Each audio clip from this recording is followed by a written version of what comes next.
Um, it's really dark in here. Just turn on lights. Good evening, everybody. How are you guys doing today?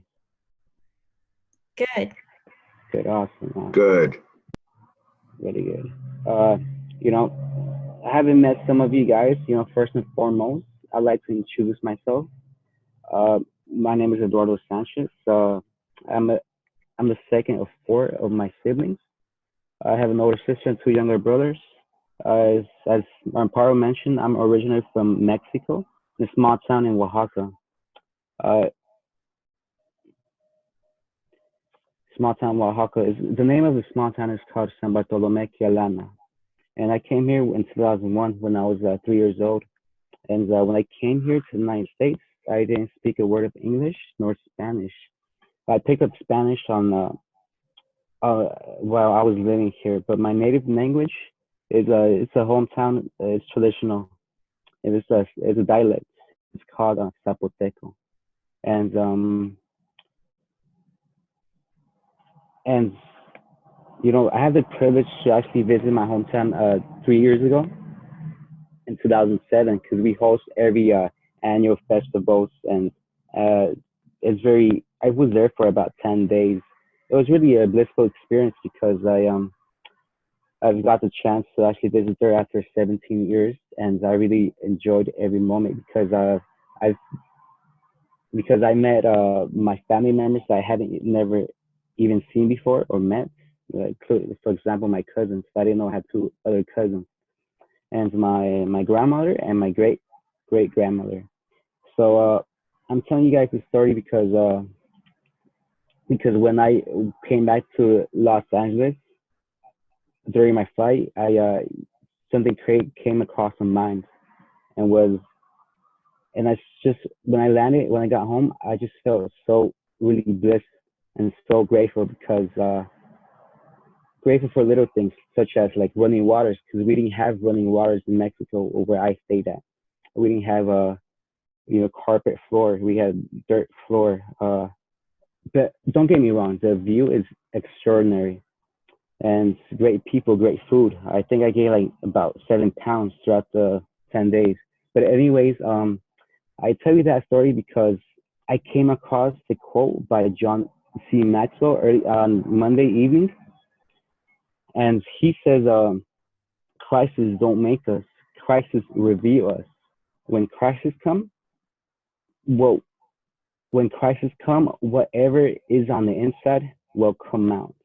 For example, he means if you squeeze an orange, if you put pressure on it, orange juice comes out. And when you squeeze people, human beings, what comes out? Negative or positive.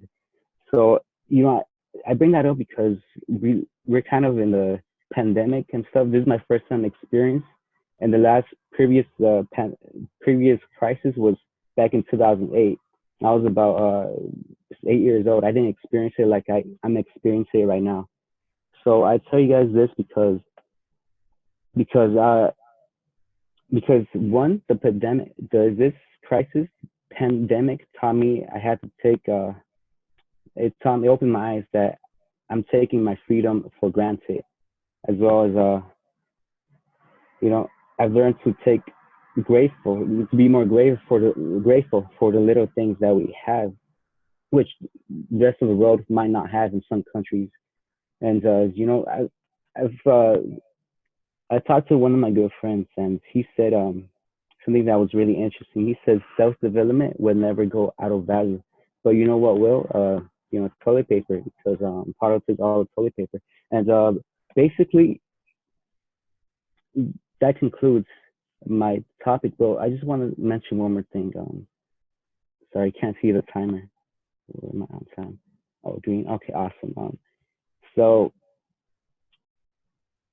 as this my native language Zapoteco is me and my older sister are the only ones who actually know the language aside from 18 other cousins we have that are younger with than us. So I came across one of my family friends about a couple of months ago. He reached out to me through social media and he sent me a link to a training. I'm sorry, a training Two where minutes left. training. Thank you. Training where indigenous interpreters go out for training so they can actually learn more and how to interpret for people. And I've done it one time, but with a lady from my hometown that I I didn't have no experience. That was my first time, and we went to get her. We went to somewhere downtown, but that's when I really how to see it as a different angle as once like once when I die pass away, the language is no more because all my cousins are here and family are here, so I want to uh continue that traditional language running through my family forever. And One and minute that's left. and that's the end of my talk, and thank you for having me.